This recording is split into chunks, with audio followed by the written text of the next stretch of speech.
So this is Digital Box, be free, no truth, and keep it playful. I am in Burguese here.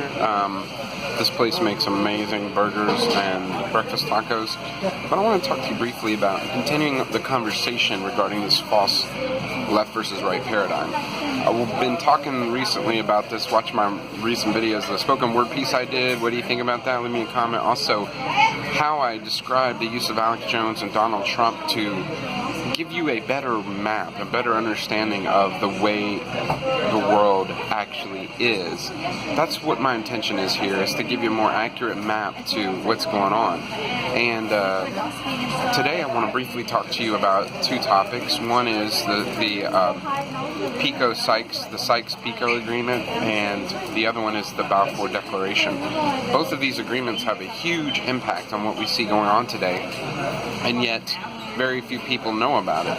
And in the context of the current political climate that we're dealing with, I want you to understand how far from being your enemy, Muslims and Islam and people of the Islamic faith actually would make, unknowingly to most of you, they would make great partners to unify. Now, you might say, that's ridiculous. Why would I even say that? See, the more you learn about the way the world works, almost everything you see, it's the opposite. So if we see the government talking about a war on drugs, around the same time period was the biggest increased drug importation by the government. On and on and on, this is the way it goes. You see investment in schooling because they want better education, and education gets worse. You see the war on terror, we have more terror, more involvement with government in creating terrorism around the world. So you should be suspicious when you see any group being targeted as the main problem. And there's so many ways I could pick this apart, but I want you to understand that the use of Islam and Muslims to push the agenda of the globalists, it's very sickening.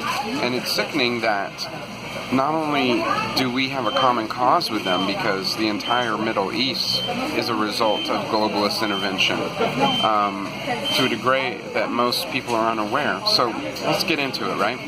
The Sykes-Picot Agreement was a secret agreement that would later find its fulfillment in various treaties after World War I, where the Turkish Empire, the Ottoman Empire, this is early 1900s now, you still had you had a declining empire, the Turkish Empire, that it encompassed almost everything you consider now of the Middle East, including parts of Europe.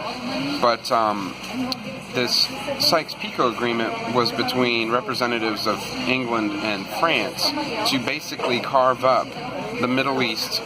And it's those two, it's that agreement, the Sykes-Picot Agreement, that brought into reality the countries that you're now familiar with. This should be shocking to you, but the current lines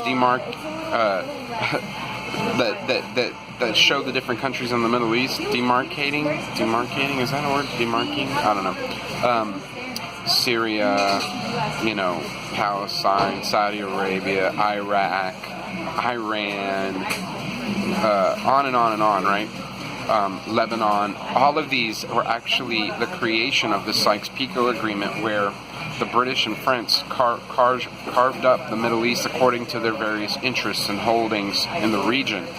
And they pretty much just drew the lines that you now perceive as these countries. Those didn't exist before. So right off the bat, they took a huge move to destabilize a power. Oops, here's my food. Okay, you see this, my lovely lady's coming here now, so I'm gonna jump off here right now, but go ahead and have a seat and get into my food. Yum! Okay. Anyway, so I'll follow up on this here soon.